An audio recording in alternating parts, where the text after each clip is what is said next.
if if you were given the opportunity to take any existing intellectual property and put your own personal spin on it, like give it the full Jason treatment. Blade Runner. Hello, everybody, and welcome back to another episode of Who's Joe YouTube Edition. Who's Joe? Who the is Joe? Who's Joe? Who's Joe? Who's Joe? Yeah. Who is Joe?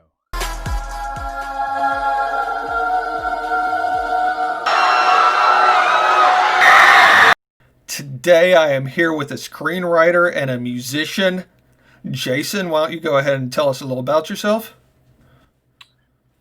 That's kind of it. Like, I started with modeling, then I went to bands and so forth, and then composing, and then ultimately writing, and then kind of, freestyled in management for a little bit with my ex. So that's kind of it in a nutshell. This is going to be kind of a new situation for our staring contest videos since you've got those glasses on, but I guess we're just going to have to Always. trust you to self-report. So what I'm going to do is, and I actually can somewhat see your eyes, so All right. what I'm going to do from this point is I am going to count us down from 5, Got and it. then we're going to get going. So, Cool. I swear I will not cheat. okay. You can kind of see my eyes anyway, so. 5, 4, 3, 2, 1.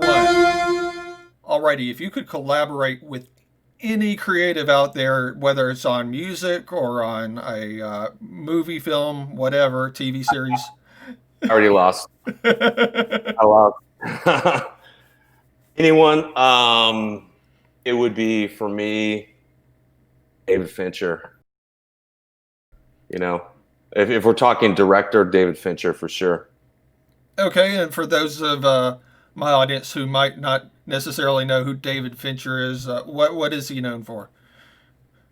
He's known for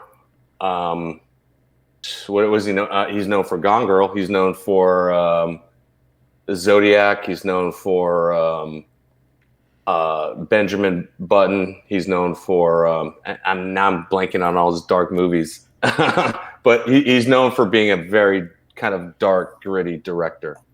Look him up, and yeah, I love all of his stuff. So, Girl with the Dragon Tattoo, stuff like that. Well, I am now 14-0, and one thing I've always done at this point in my previous videos is I am going to try to go the rest of the interview without blinking as well. Wow. If you can do that, I will be impressed. So you weren't involved in Gone Girl, weren't you? Now that you brought it up. What's that? You were involved with Gone Girl, weren't you? Yeah, me and my ex sold it together, so we co-sold it together. How did the idea for that come about? Gillian had the book, like she wrote the book, and it was her idea to just, this is what I want to write, and wrote the book. The book came out, the book did well, and then it was about figuring out, how to sell it as a movie, sell the movie rights for it. Okay. What of the projects you've worked on would you say is your favorite project if you've worked on? I would say my that was a fun thing, That's probably the thing I made the most money on, but I would say the most fun was probably a chef show that I did, and I was working on that with a couple of showrunners, and they were great, and it was just a blast to sort of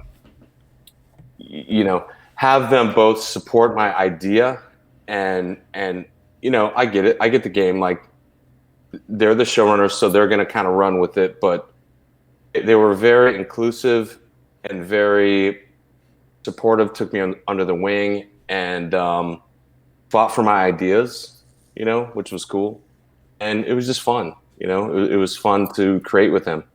Now, when you're writing a script, like when you go into a scene, in your head, having the background and music that you have, do you have like a score playing in your head for the scene you're writing? It's not in my head. It's on the speakers. Like it's really playing. So one of the things I do, like when I have an idea, then the very first thing I do is I'm gonna build that score, like a temp score is what they would call it in composing.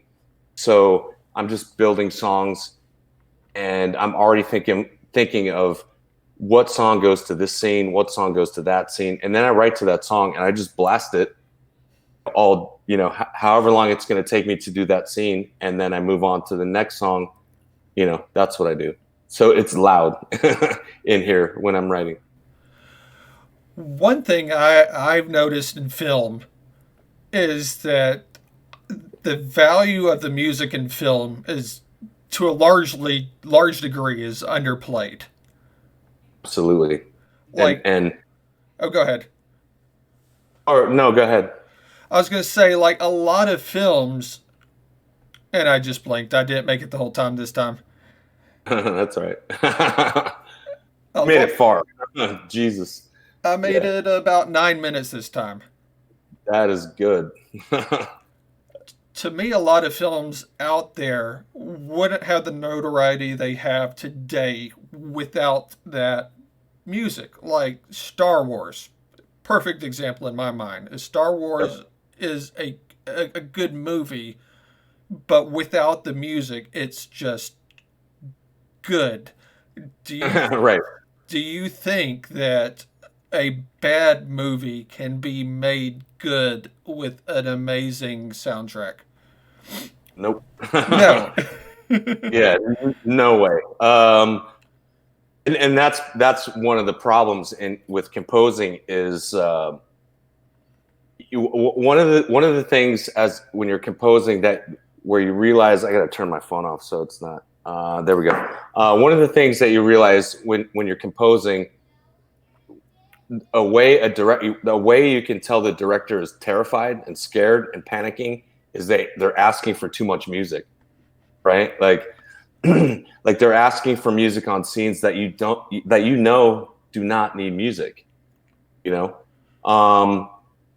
And it's funny you asked that question because I was just thinking like I should do a video on how directors should deal with composers and what they need to do, because there's a lot of directors that don't understand music really, and they ask for too much music, they ask for it too late in the process, and they're temping other scores and so forth, and want you to write to that, which is not smart. And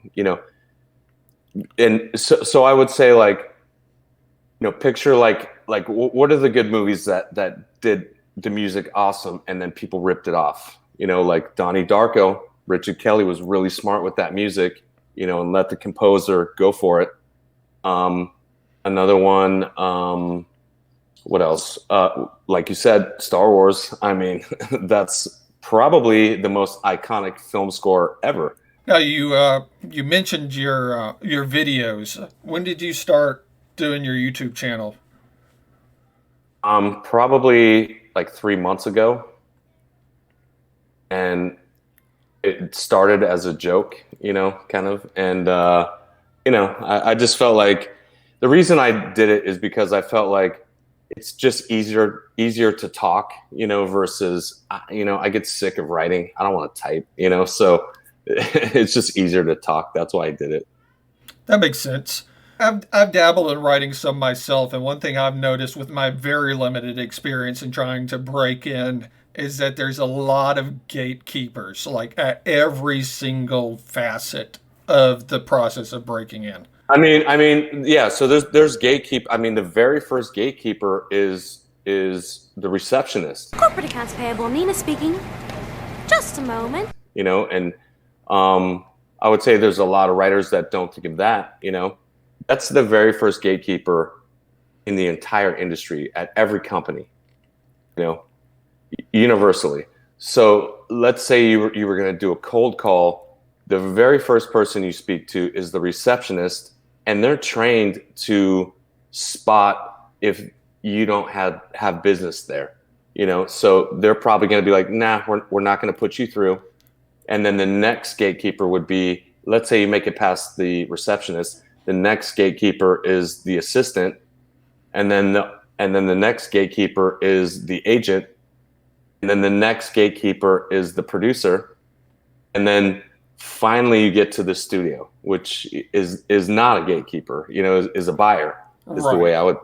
So there's all those kind of steps. But it's interesting that the receptionist, excuse me, is actually the highest wall, and if you can get over that, your odds become better. What do you think, like, if you could compare the state of the industry now in LA now to it 10 years, say, 10 years ago, has it changed for the better, or?